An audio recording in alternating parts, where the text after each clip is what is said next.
Ladies and gentlemen, please take your seats. The show's about to begin. Nathan, let's put on a show. Let's go.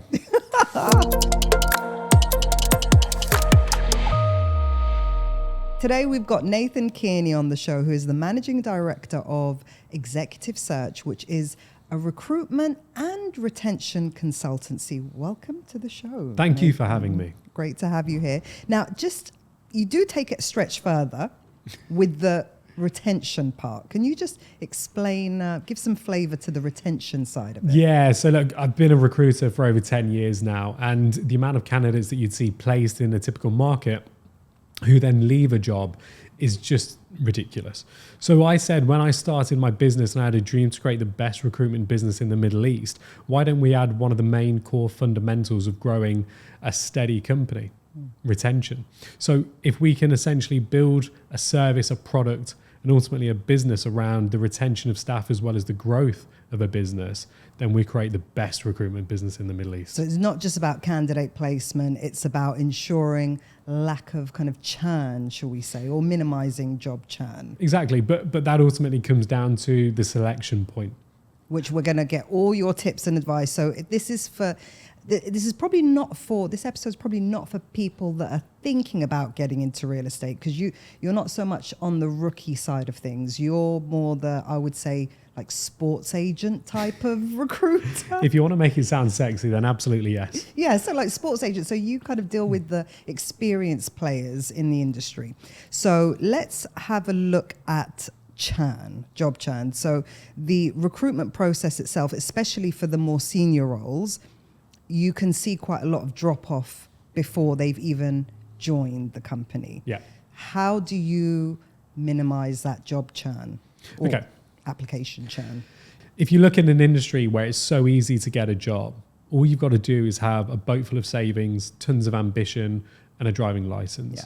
Now, actually, that's the episode that's the long and short of it for a rookie to get in. You just need to apply. Now, let's fast forward 3 to 6 months. I've joined a company. I'm a real estate agent. Now, what I've essentially been done is hired with a recruiter's commission in mind as well. Right. Now, some people may love that. Some people may hate that. And the people who hate it are people who have gone through the journey and unfortunately joined a company, which probably isn't right for them. They could have taken certain steps to interview the company more. It's a two-way street of the interview process. So what you find so many agents who have joined a company when deep down, if they'd explored a few more avenues within the business internally, they might have gone with a different company. So ultimately, there's so many companies out there, and sometimes we choose the wrong one because we just simply don't have enough information. And you're obsessed with getting that cultural fit bang on. How do you do that? So that's ultimately done by something at the very beginning of the process. How many times have you not met someone in person or not walked into the office before you've joined a job back in your home country? Yeah. It just wouldn't happen. You would have a tour of the office, meet people who currently work for the business, listen to their story. But ultimately, you get to know a flavor of all the different personalities within the business to get that gut feeling. But you tend to only see the best bits. Exactly. It's a bit like dating, isn't it? Like no one's going to bring their raw self out. No. You're not going to see all. So you have that advantage of knowing what the actual culture is like, what the pros and cons are of every agency or every client that you have. Yeah, because we are face to face with them, we're in country, and we spend so much time. Just going back to the relationship analogy, you never really truly know someone until, I'd say, minimum 5 days, and you've been in a good date, maybe a bad date, and you know what to look for and certain warning signs to stay away from. That's a typical, like the 3 to 6 month period in agency, right? That's when you start discovering. Exactly. Now, if you have a first date, and upon your first date, you only say the best things about you, you're not actually being your true self. Same with a company. You go, here's my top performers. This is the amazing success stories. But what I won't actually show you is, hey, this is probably where it might get a little bit hard. These are a few people who might not have succeeded. And if you're like these people, we might not be the right business for you. Right. So these are the core things that we look at and we observe, which aren't bad things because every business is different. But if we're aware of how every business is different, we can find the right personality. Match the culture fit, and then you've got retention.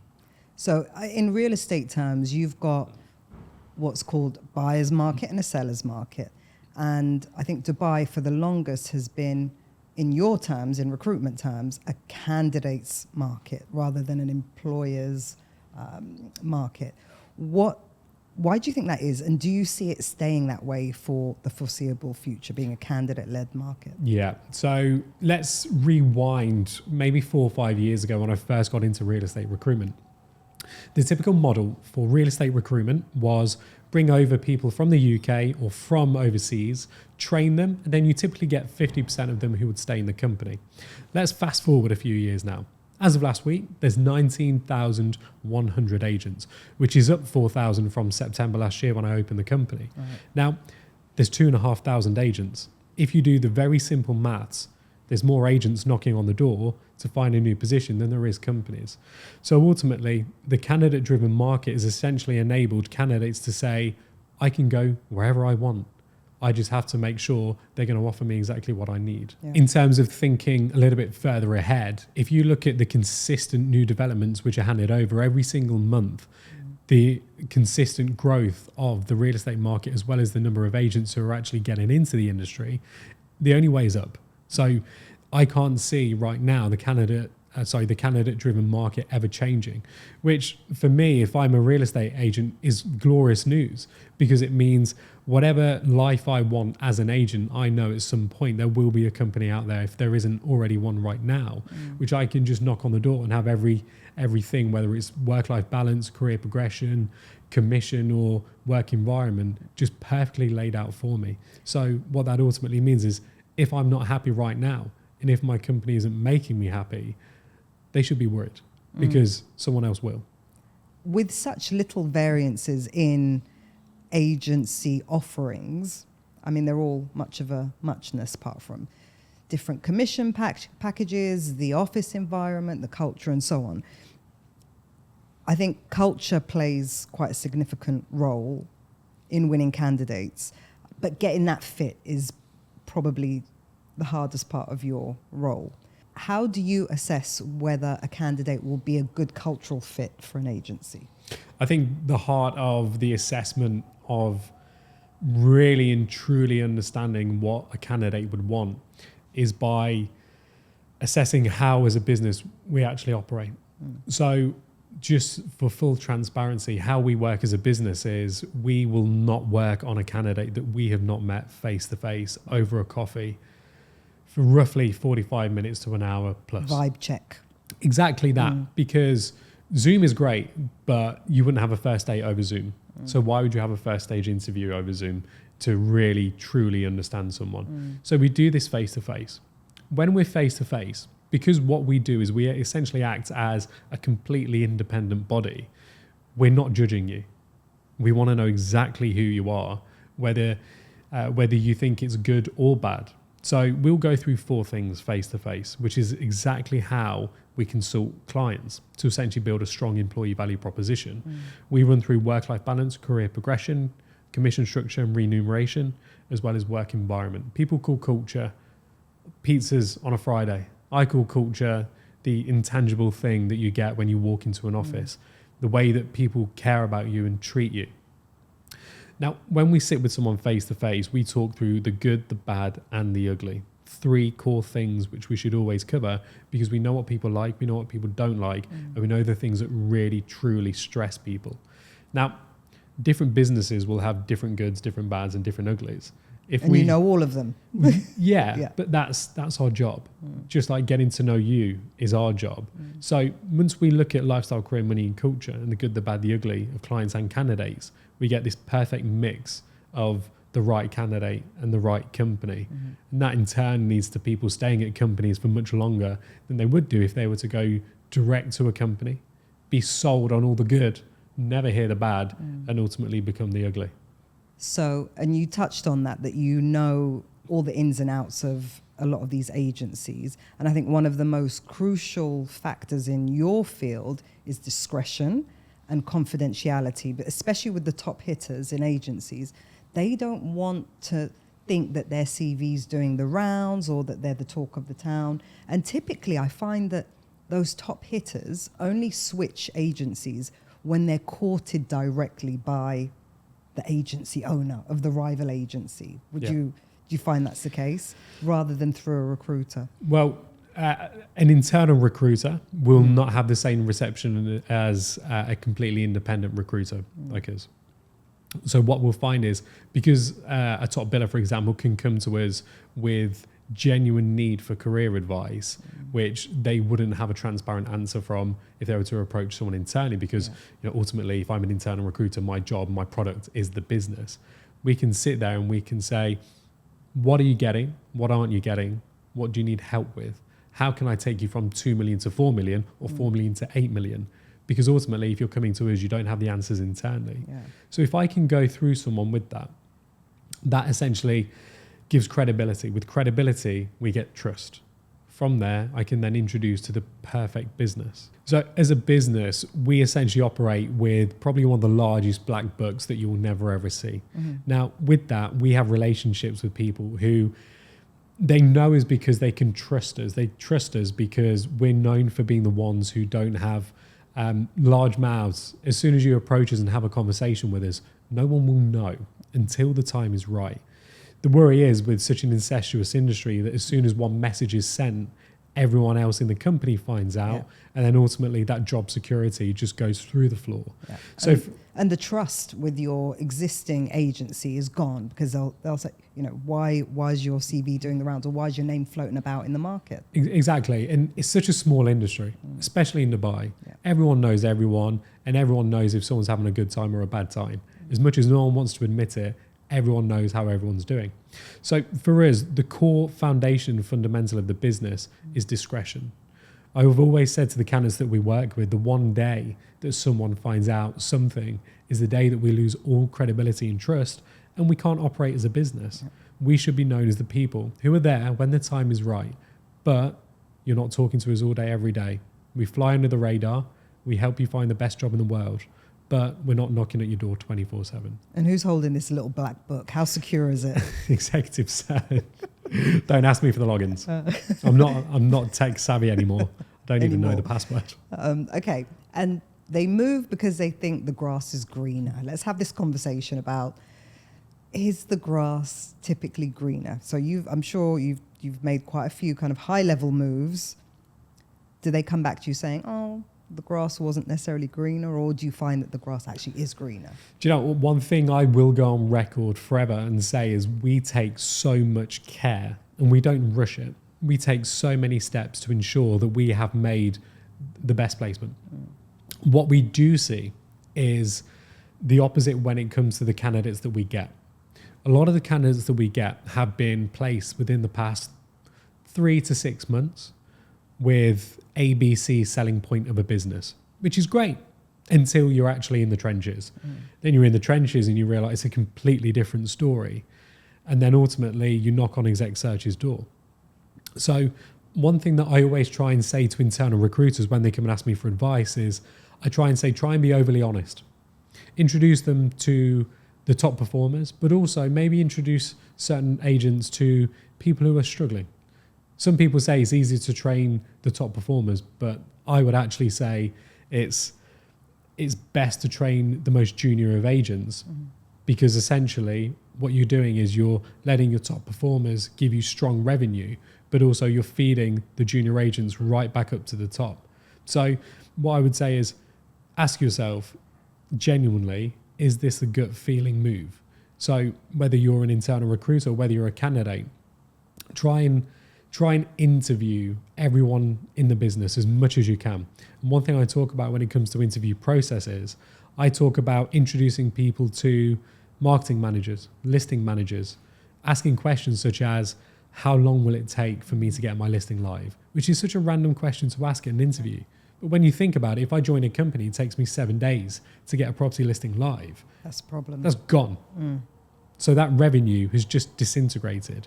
So all of these things which you may not think to ask at an interview, you really have to think about. So advice, again, write down a list of everything in your current company that is not perfect or you're just not completely happy with. Take that to the interview and then see what the process is at the new company. And that way you make sure you don't go out of the frying pan and into the fire. And what's been your advice to recruiters or agencies? Because there used to be a kind of first interview, second interview, third interview. And I suspect that in a candidate-led market, there's no time for that. You've got one shot to impress, and that's it. So what would your advice be on who should be at that interview? Should it be the marketing manager as well? Should it be the agency owner? Who should be present? I think as many people as possible. With you just saying you have one shot to impress, I would say you have 3 to 5 shots to impress. I would say bring as many people in. So just going back to what I said before, if you can essentially incorporate as many people who will be working around the agent as possible, for example, head of training, head of HR, certain people within the community who they're going to be working with, obviously the director, and absolutely what you need to do at interview, you need to meet the CEO or the managing director, or as close enough as you can do. Now, it all comes from the top. The vision typically comes from the top and then is shared around the business. So if I'm an agent right now and I can meet as many people that I'm going to be working with throughout the day as possible, I understand what life at XYZ company would be. As soon as I know what life would look like, that creates a very clear picture to whether I'm going to enjoy my new company, enjoy my new position or not, or whether I'm going to be one of them people who's just essentially gone to the other side thinking the grass is greener and I've come begging and pleading for my job back. And actually, there's one agency leader who hasn't been on the show yet. That should probably narrow it down a little bit. But one of my friends moved from the UK, and they had a job lined up with another company. And the managing director of this other company insisted on taking this candidate out for lunch on a Saturday, which actually ended up being his birthday. It was the managing director's birthday. He took this guy out on his birthday for lunch, casual lunch, to close him. And I just thought very few agency owners would actually do that. Yeah. But that's how important getting or winning over the right candidate is. Yep. You've got to put in that extra effort. Because now he's like, well, if that's what the managing director's prepared to do to get me on board, what's the rest of my career at this company going to look like? Exactly. So I think let's just be realistic with where we are in the market right now. If you're not asking yourself the question, what would my competition be doing? You're not being realistic. Simple. I would be thinking right now, if my main competitor is also in conversation with this person, what would they be doing? How many times and how many touch points? I call it mind the gap from offer or interview to start date. How many times are they in contact? What's the conversation? How many times have they taken me out? How many times have they really showed that they care about the next move? If your process right now is a very structured, yes, it may work for some people, but if it's a very structured interview, offer, here's your offer letter, this is your start date. Yeah. I promise you will lose that candidate. Yeah. You have to be all over them. What mind the gap is something that if you work with me as a client or a candidate, or you've ever worked with me in general, you will know that these 3 words are how I work 24/7. So what is that? The gap in between each touch point? Exactly. Anything mind the happen. gap. So let's just look at this. So you've applied to a job, or I've reached out to you. What am I doing in between the first call and the first stage interview? What am I doing in between the interview and the second interview and the offer? But ultimately, this special part which makes or breaks a recruiter's career, the point between the offer letter and the start date is the resignation. Yeah. Which, let's just be very clear, we know how competitive the industry is. If someone resigns right now, no one wants to let them go. Yeah. It's a fight. All of a sudden, they become flavour of the month. All of a sudden, I'm your best friend. I really care about you. I really do. But ultimately, I just want to keep you. There's an age-old statistic that 70% of people who accept the counter-offer leave in the first 6 months. Yeah, I can believe that. But also, why is your current company not listening to you before you resigned? Yeah. If they care, they care. Again, relationship analogy. You shouldn't try and solve the problem until someone's left the party. Yeah. They should care enough. And if anyone's ever worked for me, they'll know that if they've ever resigned, I've been like, okay, great, fantastic. Where are you off to? I have never, ever, and comment if I'm wrong, but I have never, ever counter offered or twisted something, because I know that stat, they're going to be gone after 6 months anyway. The trust is gone between you and me. And then, I already know that your head's been turned. And I refuse to counter. But here's one thing for you. How many times, especially in our industry, how many times has someone left a business and had a thorough exit meeting? How many times have they been asked, what else could we do in the business to improve things? If someone's new to the business, what advice would you have for us to make sure their journey is much better than you've had? It's just not done. Whereas if you're in the UK, these things are standard operational procedures. You go through this when someone resigns. Whereas, again, these are amazing lessons that people can be learning in the industry. I tend to have that conversation as they're resigning. So instead of me kind of convincing them to stay or counter offering, I'm like, talk me through that. Why? What happened? What could we have done differently? But why aren't you asking for feedback every month?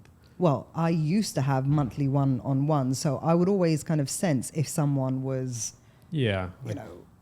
likely to be, well, they call it in the departure lounge. Departure lounge. You've been promoted to customer status. You're in the departure lounge. They're going to be off within the next 6 months. So, but yeah, I never kind of pleaded for anyone to stay because I knew that they wouldn't hang around for much longer. How often do you find the grass wasn't greener? The grass isn't necessarily greener. It's just a different playing field where you've not asked the right questions to give you the information to make sure that it's the right decision for you or not. So again, this ultimately goes back to how you need to interview the interviewer and how you shouldn't rush to make a decision. So you will sometimes, which isn't necessarily your fault. It's a necessary pressure which is put on you from recruiters who are incentivized to get their commission. So my advice again, slow things down. Remember, you're in a candidate-driven market where your choice is ultimately your choice. You shouldn't have to be forced into a start date, and you shouldn't have to be forced into a business which is telling you that there aren't many candidates knocking at the door. Let's just be very clear. If you're a successful agent right now, many, many companies will take you. So slow it down, ask as many questions as you want. If you want to meet more of the team, you say that. You can't not say that. It's fine. Ultimately, it's in their interest. It's in a company's interest to make sure it's a right fit for both parties. If they answer things properly, if they give you the honest, transparent answers, which they should do, then ultimately you'll be in the right position in 3 or 6 months and you won't be knocking at a recruiter's door. So what are the really good questions they should be asking of the interviewer? Give me a couple of those. Okay. What happens when I'm not performing? Oh, good one. How do you help me? Can you introduce me to someone who might have had a few slow months? Can I ask what the daily management is like? Because ultimately it will take more time to help a low performer. Can you show me what I need to do? Am I treated differently? Is there any favoritism? The amount of times that I hear the F word in my business is ridiculous. And again, we'll never judge. But ultimately, of course, there's favourites. There's always favourites. No comment. The top 20%, and actually, that's an interesting one. We'll come back to the questions you should be asking in a second. But you've either got your favourites, and I'll say it if you're not going to say it. You've got your top 20% who are billing 80% of the revenue, and then you've got your, and I know you're going to have an opinion on this. You've got your social media influencer agents. The tour guides. Not all of them are tour guides. There's some really good ones on social media with big followings that are also performing, but not as much as the top 20%. But they get included in. They get banded in with that 20% because they're kind of like an extension of sales and marketing. They're like, exactly. Good for profile. So how do you want to make sure you're, because let's have it right. When I think about some of the top 20% agents or the top agents, they actually have very little social media presence, don't they? Exactly. Some of the best agents I know rarely log in and post. Do you know what they do? What do They go do? to the transfer office every other day. Simple.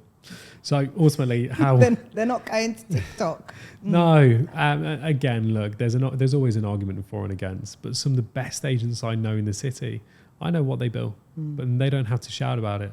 But ultimately, again, some really good advice for people within the market. On a good day, you see someone posting social media, but they don't actually say how many deals they've had fallen through in the past week or so. They won't say that they're on zero for the past 2 or 3 months. Basic social media etiquette. Everyone knows that the best is portrayed. So ultimately, why should you judge someone? Why should you think someone is the best agent in the city purely because of how they post on social media?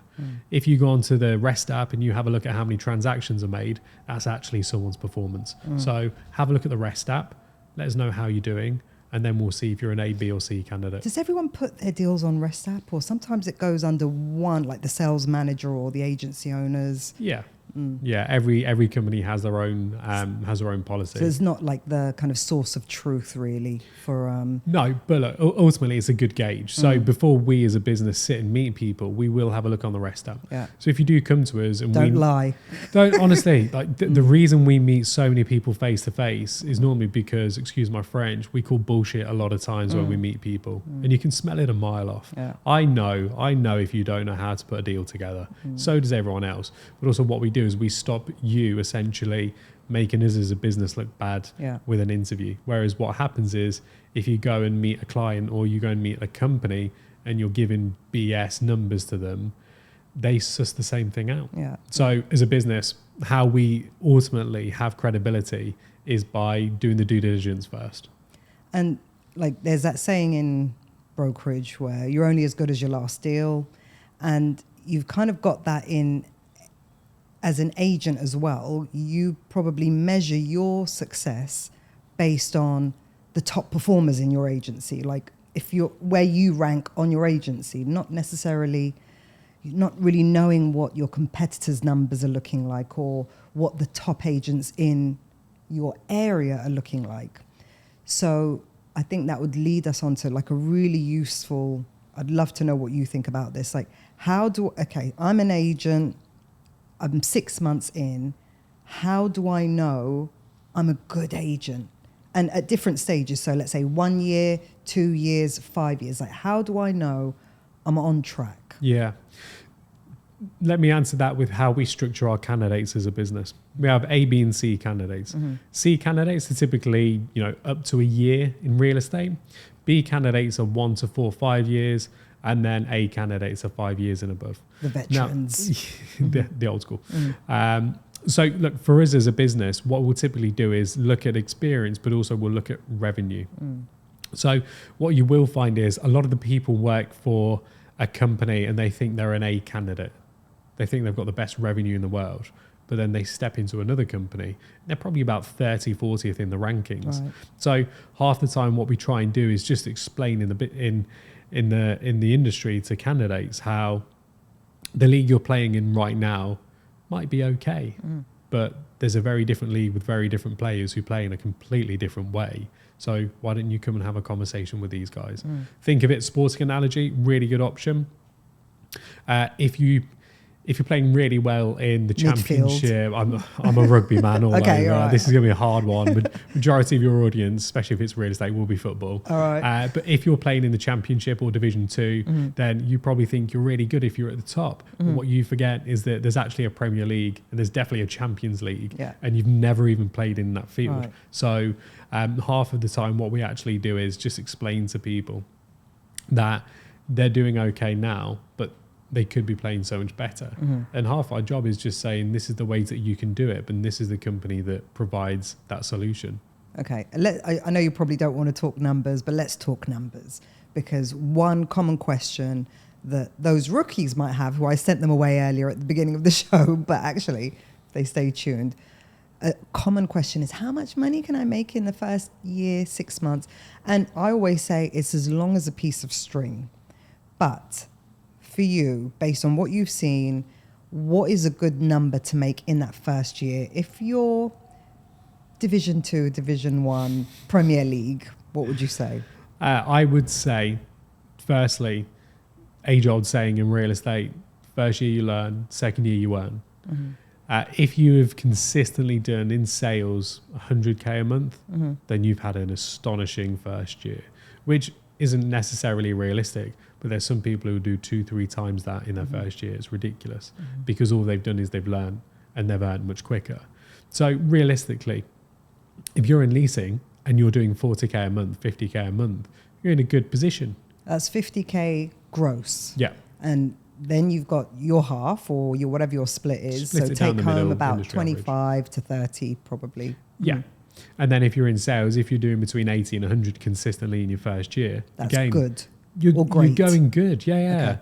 A few years ago, if you were to do that, you would be number one. But now if you fast forward the market and you look at how lucrative the industry is, like that's your minimum expectation. So half the time what you're trying to understand as a real estate agent here, or real estate agents listen to this, whatever your target was previously should now be your minimum expectation every single month. If you consistently play with a target and deliver that target, which was set 5 years ago, you're going to be taking home 5-year-old commission. So keep pushing that. And if you don't know how to keep pushing that, have a chat with your local recruiter. The plug of plugs. All right. So wind it back then. Minimum take home. So there's a lot of people probably listening to this have been in the industry for maybe 6 months, 8 months, a little bit frustrated. At what point do you say to them, tap out? How much, if they're making less than X, what's X, they should tap out? If you've been doing the job for a few months, it's going to take you a few months to do your first deal. Let's just be realistic on that. If you're doing, I'd say, less than 70, 80K in sales, or you're doing less than 40K in rentals, I would have a chat. Right now, you should be doing more than that. Yeah. Everyone knows how good the market is. You need to be doing more than that. But also, if you're just getting to that point, how do you double that? Your job should be consistently asking yourself, how do I make more money? How do I learn more? How do I earn more? And you need to find the problems. So you need to find the solutions. So that's the year ones. Yeah. Let's talk about the year 2 and plus. Year two. Category B. Year 2, rentals. If you're just doing 50K, have a chat elsewhere. If you're not doing over 100, 120K, then you need to be having a conversation with someone else. Simple. And most people tend to only do rentals year 2 with their kind of existing landlords, but they'll have moved on to sales by then. Probably after 6 months, they'll have moved into sales, but they'll still service their landlords that they know of. Yeah. But do you get people that are predominantly still focused on rentals in year 2, year 3? Yeah, I mean, look, everyone will find their niche. I know some people who've been doing rentals for plus 5 years, and they're very good at it. And they earn the same amount as what most sales agents would make, purely because they know the market inside out and everyone knows them. So, look, it's based on each agent in particular. Yeah. But the one thing I will say, which is a really good thing to just bear in mind, is that whatever company you're at will be geared towards one or the other. They will also be geared towards a certain community. Some people will be trying to cover the general market, and they'll probably do the general market really, really well. But you could be doing so much better if you specialize in something else. Some people will have that as communities. Some people, with certain companies, will have a core focus of prime and super prime, and that's your bread and butter. So what I would say is ask yourself what you want to be a specialist at. Find the right company that can actually focus on that core bread and butter piece, and then knock it in from there. But that's an interesting one, because I think a lot of people think the only decision I have to make is whether I'm off plan or secondary. But actually, there's a few agent roles which I haven't even really talked about on the show, to be honest. Like going into commercial, for example, going into industrial or land, perhaps. Yeah. Or, what about those niches? Are they just kind of... They are. And because most people work at a company that doesn't really touch on that, they don't know how much money is there to be made. We place some amazing agents who only sell plots of land, and they earn much more than most people that we know who sell in secondary. So again, just going back to that, maybe have a think about, look, realistically, would I like to move into something which is completely different? You love real estate. Why not try commercial? You like working with businesses. have a conversation with that. Instead of selling a story of what a new home for a family will be like, why don't you sell a story of what the next chapter of a business will look like in commercial? I've got to say, I think commercial agency is the most untapped. Like the people that are doing commercial, they're keeping it to themselves how good it can be, because there's very little emotion. You probably have a way better work-life balance. So why I say there's no emotion, because people are looking for offices. They're looking for retail. It's not their home that they're coming home to, that they're building a family in. It's not an investment. It's just the workplace or a venue for their restaurant or whatever it may be. Those people are probably not viewing on the weekends. So you probably get your weekends back and your evenings. And they're a lot easier to negotiate with, I find. Because it's based on purely price. Yeah. As price opposed, and whether it suits the business. Yeah. So like what I'd say is try and find out which niches right now aren't really being touched. The commercial market is amazing. And it's not as saturated as a secondary and off-plan market. So right now, if you are an agent and you're thinking about a new move, for example, have a think about commercial. Yeah. Have a think about plots of land. There's just as much, if not more, money to be made. So absolutely have that conversation. Yeah. So it's not just a case of, I'm going to switch from rental to secondary or rental to off-plan, or I'm going to go from this area to that area, and not even just subsectors like luxury, prime, or mid-market. There are different categories of real estate that you should consider as well. I mean, look, again, just as much as we talk about the new statistics of how many people have just relocated to the region, what about how many new businesses have been incorporated? True. Let's not forget that. So, hats off to the commercial guys who are really taking advantage of the region growing more and more, because ultimately in 5 years' time, if you've not had a slice of that pie, you'll probably be kicking yourself. And you're probably the only recruiter retention person I know who is not all over LinkedIn, like not kind of obsessed with LinkedIn. Why is that? And what platforms do you recommend agents should be on to improve their visibility and credibility? So every single person will have their own opinions of social media. I have my opinion of recruitment. You may not see our face posted on billboards or TikTok campaigns saying, here's the top 3 reasons why you should move to Dubai, because I think everyone's sick of it, firstly. It doesn't really necessarily add any value to our target market, which is experienced agents. But one thing I can tell you right now is if I said to you, who's Exec Search, you know who we are. Why? Because we just pick up the phone. What do you tell every single agent? Yeah, do your social media, it's okay. But you need to be speaking to people.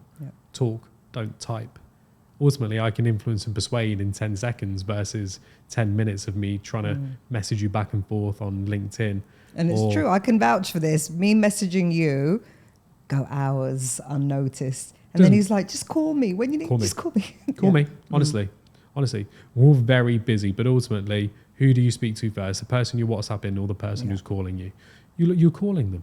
But ultimately, in every product or service industry, how you can sell to someone ultimately affects your performance. So for us, what I essentially said was, for us to scale the best recruitment business in the Middle East very quickly, we need to speak to as many people as possible. So, and that's the same advice for agents. So forget the other apps on your phone. That little phone icon at the bottom, that's probably the most important. Great tip for anyone, either in recruitment or real estate, just delete your social media. Just for the morning. Can't do that. I know, maybe not for you. You are the queen of social media. Try not to be, but delete your Instagram for 3 hours. Pick up the phone, speak to as many people as you can, and then check in to see how you've done. Because ultimately, if I can speak to 30 people in 4 hours, let's say, there's 30 people that I can influence and persuade. As a business, how we run things, for every 10 people we speak to, we meet one of them. So if I meet 3 people every single day individually, I know there's 9 other people in my business who are also doing the same. So essentially as a business, our statistics are that we meet 150 people, brand new people every single week. How have we scaled a business? Because we've met more people. People know who we are. People are talking to us. And this is you can directly translate this to agents. It's the same, absolutely same advice. And I miss the good old days of agency when we didn't have mobile phones, we literally had a hot box and a landline phone. So there was no pretending to look busy. You know? I still remember as a recruiter not having LinkedIn. I'd had a LinkedIn account. I had no idea how to use it. But one thing I had was a landline. Yeah. I'd never even had my emails on my phone. So for me, I was told how to get to know people and not just spam them with messages. But ultimately, if you flip that and have a conversation with your real estate agents right now, ask them, how many new people have you spoken to today and what do you know about them? They'd probably give you a list of about 2 people, which is okay, great, but it could be 20, it could be 30. Lessons for anyone, really. Sometimes I wish you could go back to the good old days of old school recruitment, like you probably do, old school estate agency. It's a very different way of working, very, very old school. But ultimately what I'd say is if you can learn both ways, you're on for a winner, really, aren't you? Yeah. And speaking of ways of working, one of the reasons why maybe a lot of agencies don't like hiring from the local market, they prefer to get people with no experience or from overseas, is because agents tend to pick up bad habits in their first 6 months to a year that new agencies don't necessarily want to kind of carry over. So I want you to kind of talk to the agents that are watching now that might not be able to identify these bad habits within themselves. So what would you be saying to them? Best advice for agents with bad habits, you probably don't know what them habits are. Yeah, so let's tell them. Let's tell them what they're likely to be. And can you answer yes to any of these questions? It's ultimately the basic sales structure of how to do a deal. So they are probably trying to get listings the wrong way. They're probably calling with the wrong pitch. They don't know how to pitch. They might just be saying, hi, is it available? Yes or no? Yeah. 10 years ago, 5 years ago, that probably worked. Different market now. They're also receiving 10, 20 other calls. Try and add value from the very beginning. So at the start, you've got the calls, add value on your pitches. Simple. Even if you just have one phone call where you don't ask for anything, all you're doing is saying, hi, this is me, this is my focus. When the time is right, I want you to speak to me. Here's my information. Yeah. Take care. Do that. Don't be like everyone else. When it comes to the listing stage, how are you pitching exclusivity? Are you pitching exclusivity? Yeah. You're probably not. The amount of times I have a conversation with an agent and I say, great, you've got X amount of listings online right now. That looks fantastic. How many are exclusive? None. Don't know how to do it. Right. You don't know how to do it because you've not been shown. In my eyes, you think that's just normal, but I actually call that a bad habit. Everything you should be pitching for should be exclusive. Yeah. It's the best way to make money. But maybe fast. That's not so much like a bad habit, more it's just not, they haven't had the training. Exactly. But then it depends. Is it a bad habit or is it a low standard? What are the more bad habits? I call them high expectations, high standards. Diva-ish? We'll always, what diva-ish behaviour do you see in agents? I meet some incredible personalities. I also meet some wacky personalities. Every horse has its stable. Tell us about those wacky ones. Introverts, extroverts, you can get them all. But ultimately, you can get them all at the management level as well. So what I would say is if you feel I've had some crazies on the show too. There's some crazy cats in the industry. Well, look at our industry. It's a personality-driven industry. Yeah. So you'll meet some people who are, if you look at the disc profile, they are slow, steady, cautious personalities where they're very numbers-orientated and that's how they communicate. But then you meet some people who are dominant, way too dominant, and they sometimes scare people off. So what I'd say is have a think about what your own personality is if you're a candidate. Try and find a similar personality at the management level, because if you can find the same personality, they're the ones who can manage you, relate to you, and ultimately get you to engage the most. If I can engage with you, we can do anything. Whereas if there's no common ground, if we can't build a relationship and ultimately can't understand you, I can't add value to you. I can try, but you won't listen, and someone else will, and they'll get the best out of you. So again, just very open conversation. Just be yourself 24/7. And how can you as an agent extend your shelf life in the industry? Continuity within real estate is absolutely everything. When you say continuity, you mean staying in the same role or same niche or same company? just absolutely everything. Mm-hmm. Some people think that, like you said before, the grass is greener. Yeah. So what you'll find is in the industry, you have different companies who like to dangle different carrots. Dangling a different carrot might be good for you for a month or two. And then after that, you're back to square one.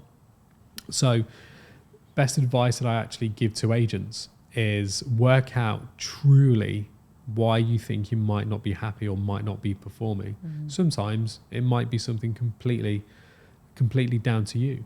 You might be doing something bad. You might not be engaged. You might not even be turning up to the office. And that's fine, but that's on you. If you can identify whatever that is, you can essentially work out what the right next step is for you. You have a son. He's no What? You have a son. No. This is not the Jerry Springer I didn't think we show. did that. Let's say, surprise. fast forward, your son's in real estate. And I'm saying this to you to get your emotional advice rather than your business or commercial advice. Your son has been in an agency for a year and he's miserable. He wants to move. How would you be determining whether it's the right time for him to move or not? How would you get him to kind of work it out? Simple. Are you happy? Not many people actually ask themselves, am I happy right now? Not happy. I'm not happy. Simple. Is that enough to move? Honestly, some people don't think this. Some people think that the stars have to align. But right now, on a Sunday evening, if you don't want to go to work, if you're watching Heartbeat and you're not happy, that's a good one. If you're watching Heartbeat and you're not happy, and deep down, it's time for a chat and it's time for a move. You could be earning 2 million, but you're not happy. You've got the dreaded Sunday feeling. Yeah, but I get the dreaded Sunday feeling sometimes, only because I have to wake up early on a particular day. Sometimes it's not necessarily. That's not the Sunday feeling. The Sunday feeling, every single person Tell knows us about that when Sunday they don't feeling. want to go. You will do anything that you truly think of to not go. Yeah. And then on the Monday morning, you randomly call in sick. Yeah. And we know you're not sick. Right. If I was giving advice to my son, fast forward 20 years, for example, and he was in real estate or in any industry at all, I just ask him one simple question. Are you truly happy? And if the answer isn't 100% yes, then look elsewhere. Okay. Really simply, you're in a candidate-driven market. The sky's the limit. You can go to any company that you want and get pretty much whatever you'd like if you're good enough. Why wait? Simple. You would do it yourself. Thank you for that. Honest, from the heart advice. So I've got a lot of agency owners and leaders and managers watching the show. What would your advice be to them on A, attracting top talent, and B, retaining top talent? So the best company owners are the ones who can actually look at the market, benchmark the market, and then create the USPs around the business of how to actually pull them in, draw them in. For example, every strong company in the city will have particular verticals that they know will attract the best talent in the market. And ultimately, if you don't have a way to pitch the brand, pitch the business, even in an elevator pitch style, then ultimately they'll think they're going into a company that's just like the rest. Vanilla. Exactly. But there's so many companies right now who think that the way of which a real estate company should be ran and why people should join is completely outdated. The best guys in the market right now are having to think about what the other guys are doing and ultimately having a question that they ask themselves, which is, what can we do which no one else is doing? Yeah. If you can create something which no one else is doing, which is a very unique way of running a business, then that's the best way to become very unique and attract the best guys in the market. Because what you're essentially doing is giving them an answer to something that they don't have the answer for right now, which is, how can I ultimately as an agent have something to deliver to a client which no one else can? How can I stand out? So crafting unique selling points as a business, creating a value proposition around it, and actually having a way of translating that and diagnosing certain agents' problems, delivering that, are the best guys who ultimately get the best staff. It's very like tech startup-y, because in the tech startup world, you have to have what they call an elevator pitch, which is basically a description of you, your USPs, or what you're delivering in under 30 seconds. Exactly. You as an agent, you as a company owner, and ultimately you as a recruiter, every single person should have a quick snap elevator pitch ready to pitch, which makes you sound better than everyone else, unique in your own very special way, and also a way that you can add value. And I think, again, great advice for every single person who's listening to this. If you don't have that, someone else does.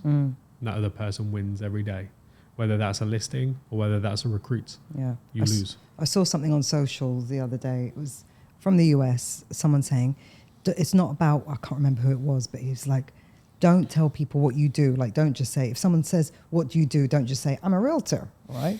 It's like, everybody knows a realtor. You've got to, what's special about you? I help people X, or I am the best when it comes to X. I solve this problem. So maybe even in the way that you introduce yourself, I am the fill in the blanks. Everything. So one thing I talk to my guys about is ultimately something that they should be talking to agents about. How are they adding value 24/7? If it's a text, if it's a phone call, whatever it is, how are you consistently adding value to someone? Because ultimately they're going to listen to you if you're adding value. A lot of the time, it's not a nice thing to hear, but half the time you're not actually getting what you want out of a situation, what you want out of a person. It's because they see no value in you. And that's not nice to hear. Yeah. Or, unfortunately, that's just life. No, but actually that reminded me, that's what the guy said. He's like, when people ask you, what do you do? They're waiting to hear, what can you do for me? Exactly. That's why they're asking that question, is how useful are you for me? So instead of just saying, I'm a realtor, give them your value add, whatever that may be, your value proposition, which is another kind of tech-ish term. Exactly, but the employee value proposition is the exact same thing. It's how you pitch a business. So if I'm an internal recruiter right now, even if I'm a HR director or CEO, I should be thinking 24/7, how can I let you know what I can do for you? Yeah. And that way we get everything that we want, and I can deliver an impactful message and get the best out of the conversation situation. So that's how to attract. What about retaining? How you retain staff is ultimately how you recruit them. Going back to what I said before, create your value proposition. And stick to it. Stick Deliver to it. Exactly. Sometimes you dangle the carrot, which is great, but you actually don't deliver on the product and service that you promised that you should do. So what I always say to business owners, and I sit down with them every 2 weeks, every client we work with, I sit down with every 2 weeks, and we look at what we could be doing, how we could add value, and what they could be doing differently based on the market. If you're listening to your guys, the main thing you need to do within your business is purely listen to the guys. They will tell you, if they think they can speak openly, what's happening in the market, what other conversations they might be having. Because everyone will tell you as soon as they get approached on LinkedIn, hi, hope you're well, look at this message. Yeah. If you can listen to your guys, you can know where their head's at. Yeah. But then as an agency owner or leader, and this is one of my old sayings was, it's a very British saying, but we can't have the tail wagging the dog, which is basically, it's not a democracy, or, a company is not a democracy. Do the agents or the staff really get the final say in? Let's talk about that. Yeah, you will ask them when they leave, if you're good, what their thoughts are, or they will tell you. So why don't you listen before you get to that resignation? Yeah. Listen. Okay, good advice for 10 years ago me.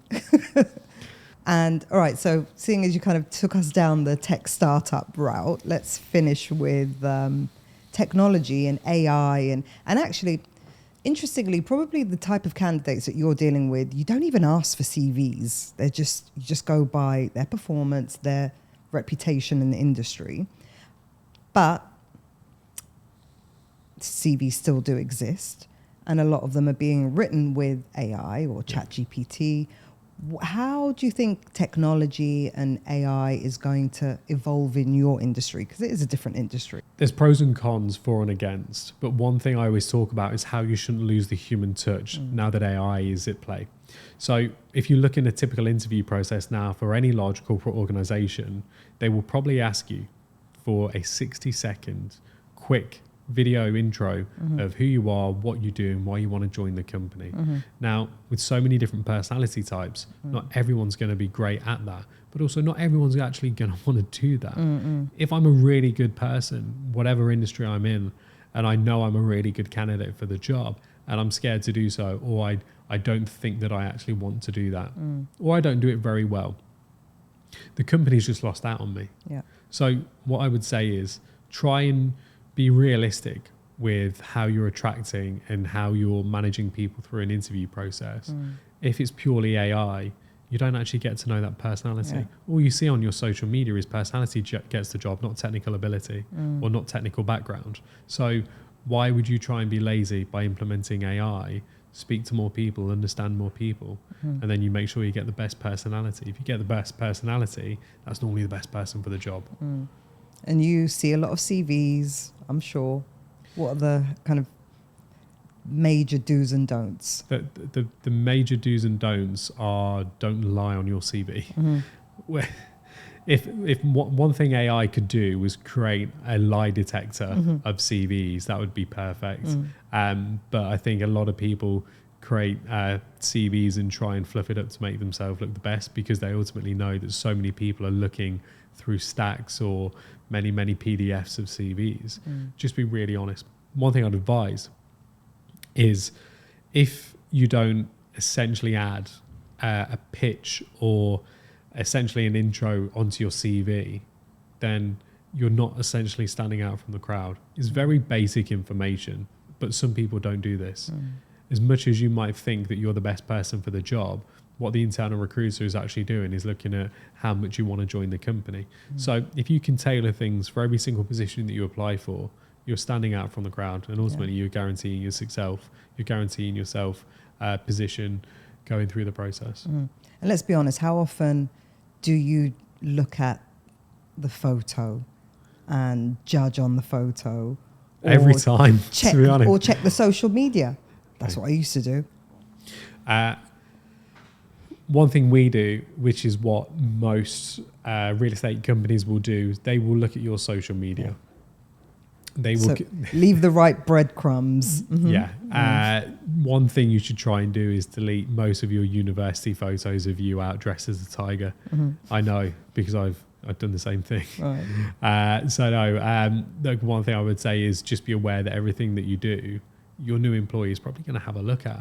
You might think it's really professional and corporate, but they're also doing their due diligence on whether you're right fit and what you do outside of work is right for the business and on brand for them as a work environment.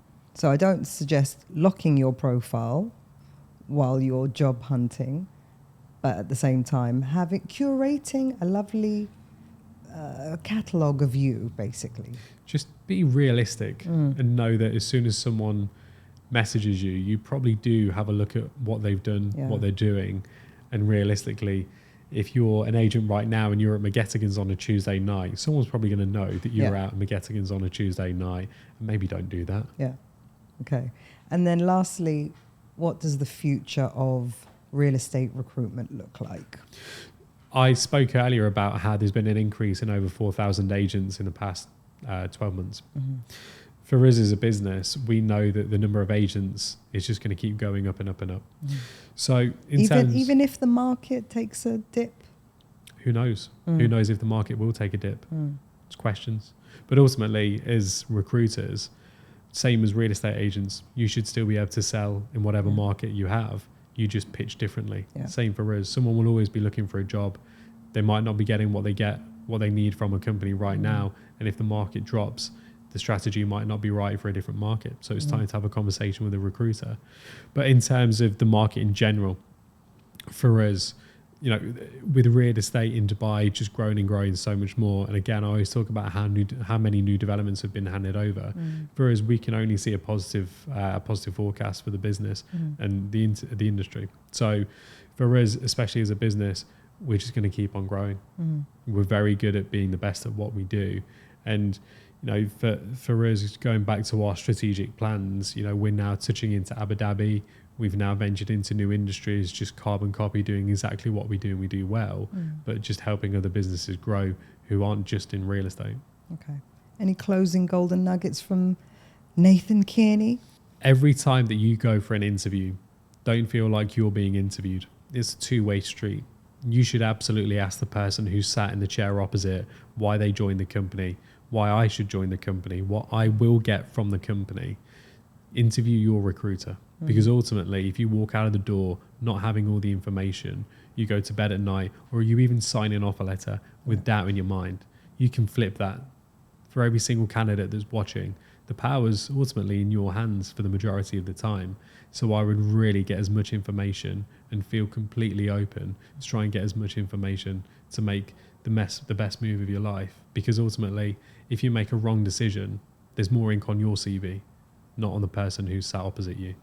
Ooh. Best move of your life. Brutal. Like that. Okay. Thank you very much, Nathan.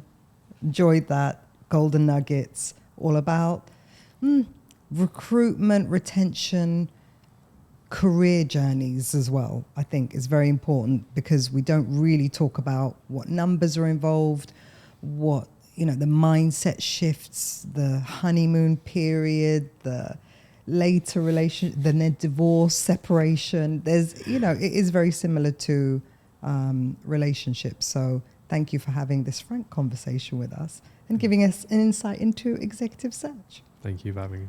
Thank you for watching. Don't forget to like, share, and subscribe.